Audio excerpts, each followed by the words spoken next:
Welcome back, guys. So in this video, we are going to look at some of the ways that we can create optimal conditions for getting a good night's sleep. One that hopefully lasts 7 to 8 hours and allows us to complete all 4 of those sleep cycles. And as we'll see, there are lots of factors that can impact sleep quality, from temperature and light to stimulants and sedatives. And these different factors actually impact different stages of REM and non-REM sleep.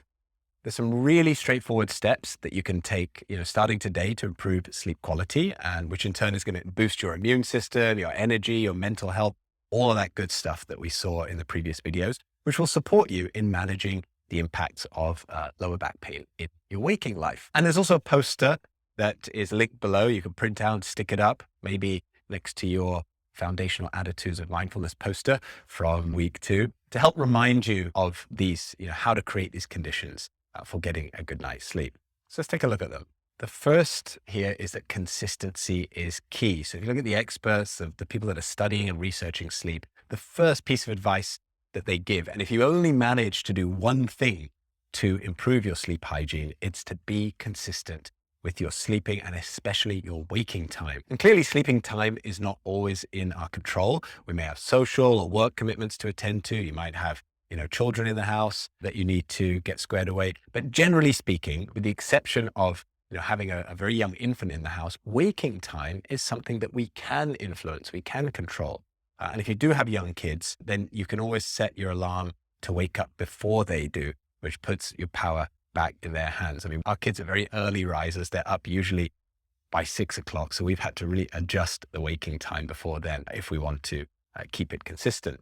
It turns out that, lie-ins and late mornings that we are accustomed to on the weekends, on the holidays, actually aren't very good for our sleep architecture. So by sleeping and waking, especially at the same time, bodies and minds are ready for sleep when the right time for sleep comes, because they've been active for the last 15 or 16 hours. If you think of it this way, if you sleep 2 hours longer on a Sunday morning, it's like trying to hit the sack 2 hours earlier that night. Very, very hard to do. There's even a term for it, Sunday night insomnia. So a lot of people have trouble getting to sleep on Sunday and, not making the connection between the late morning that they've had on Sunday and maybe on Saturday as well. So if, like me, you've got trouble falling asleep or staying asleep, keeping to a fixed wake-up time is especially important because it can alleviate the insomnia too. And the reason we tend to sleep in on, weekends and holidays is because we build up a sleep deficit during the week. So if you fix that sleep deficit, there's no real need for those extra hours in bed when you don't have to go to work, and you can enjoy more of the day as well. So consistency, really, really important.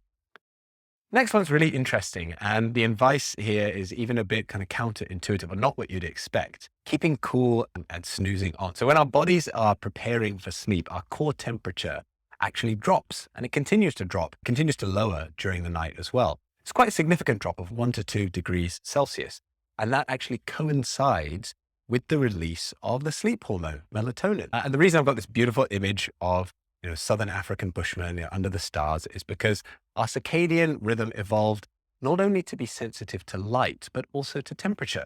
The sun setting out on the plains, it means darkness, yes, but it also means cooler temperatures. Coolness is on the horizon too.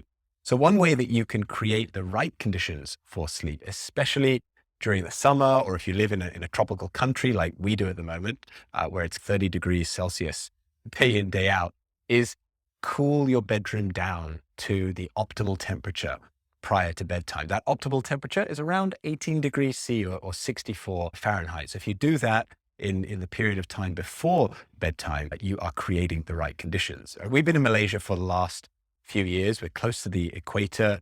It's pretty much, as I said, 30 degrees C or close to 90 degrees Fahrenheit every day. And if the room isn't cooled, it can really mess with the process of going to sleep, but also makes it very, very difficult to stay asleep. You're tossing and turning and waking up all sweaty. So the counterintuitive part here is, why, if we need to cool down before sleeping, are we advised to take hot baths or showers or even saunas before bed? Seems a bit strange, but actually it makes perfect sense, because the way our body cools our core temperature to prepare for sleep is by channeling blood flow out to the surface and the extremities. So while you could be forgiven for thinking that it was the warmth of the hot bath or the hot shower or the sauna that kind of relaxed you and helped you calm down before bed, I mean, that is happening at a mental level too. It's actually the fact that after a hot bath or a hot shower, blood flow moves to the surface, which cools down our core temperature. And that helps to create those optimal conditions for a good night's sleep. Next, don't let there be light. We saw last week when we were exploring the circadian rhythm and time-restricted eating that the master oscillator, the master clock controlling our biological clocks, is in our brain.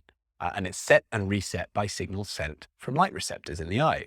And all kinds of light affects the body clock. So we should start dimming, all artificial lights at least an hour or so before bed. But we're most sensitive to blue light because it's blue light that penetrates deepest into the eye. And blue light can block the production of our sleep hormone, melatonin. And so in bright light, we simply make less melatonin, and in darkness, we make more.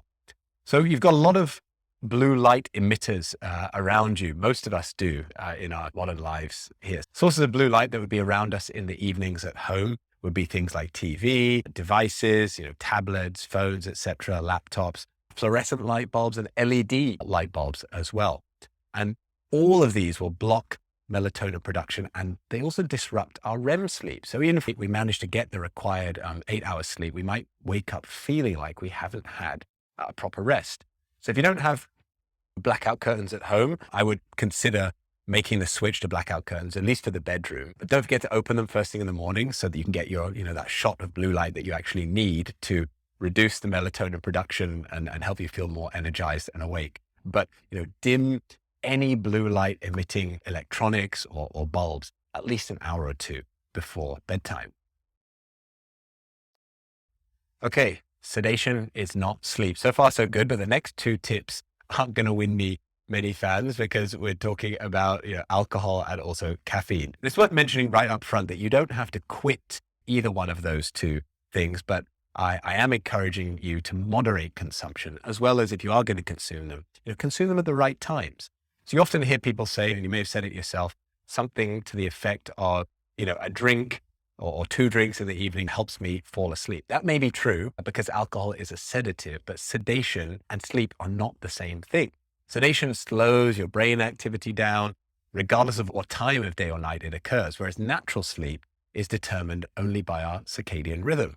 We sleep when we need to in the evening, when it's darker, when it's cooler. So sedatives like alcohol, like sleeping pills, also disrupt the sleep cycle. So they disrupt REM sleep, but also our deep sleep as well.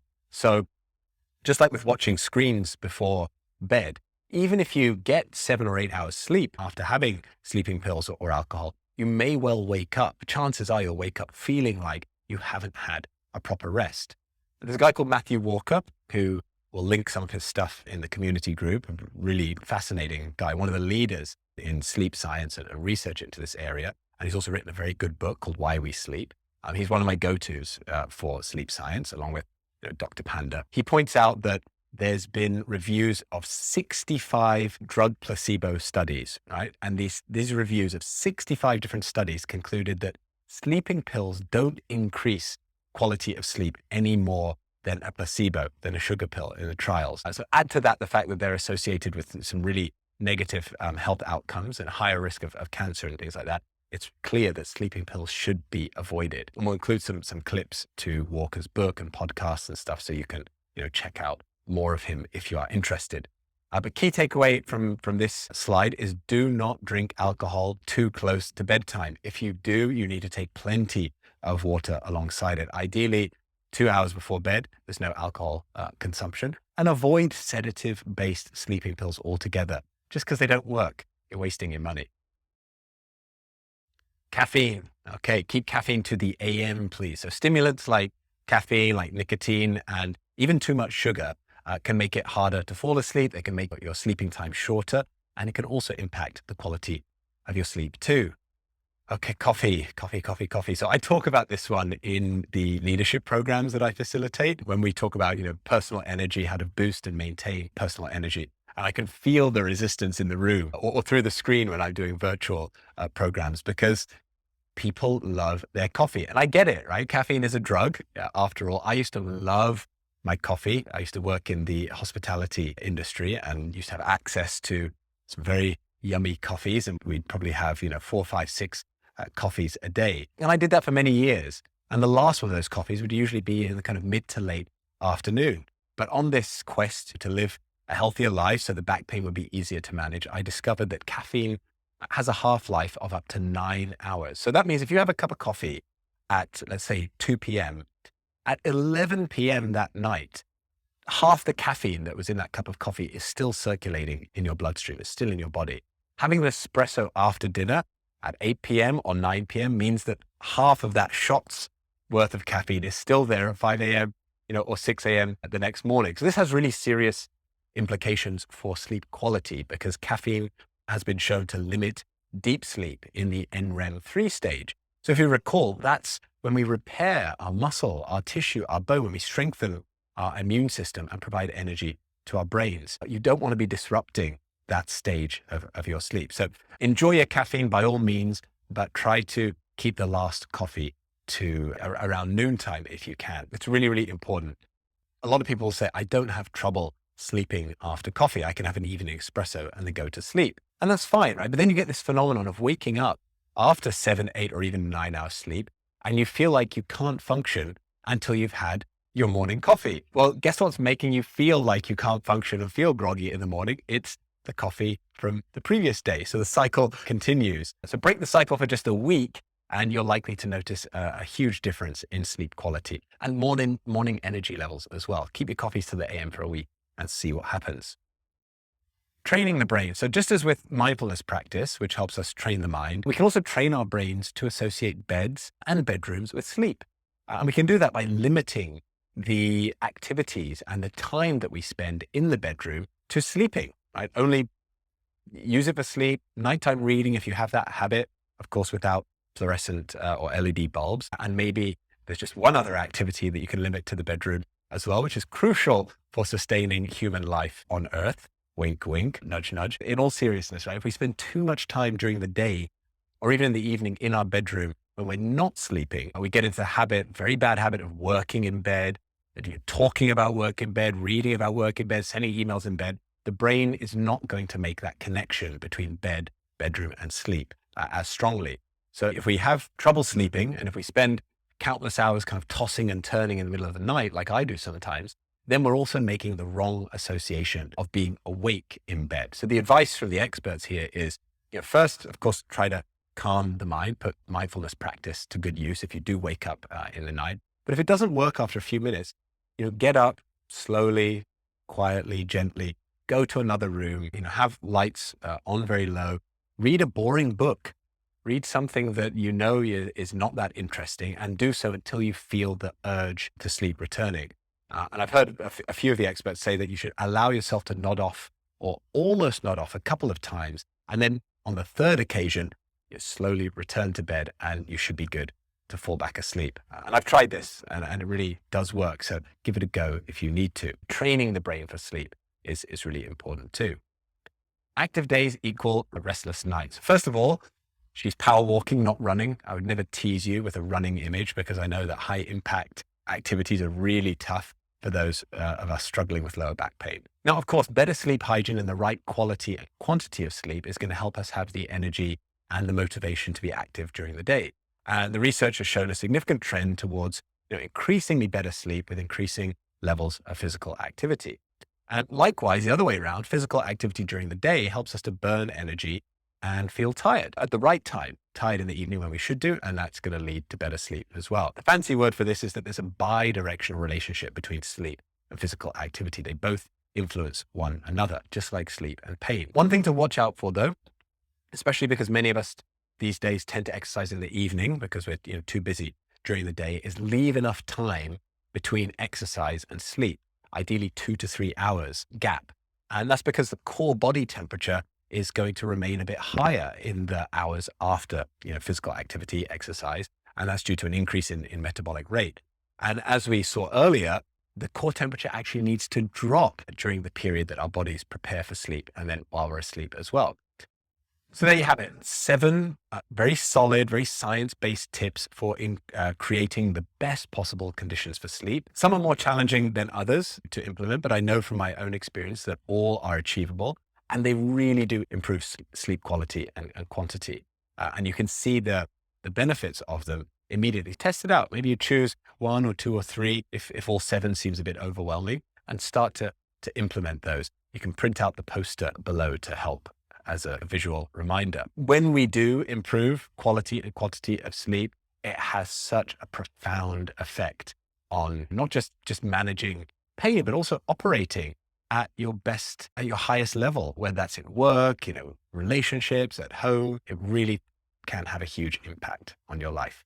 Okay, that's it for this video lesson, guys. Thank you.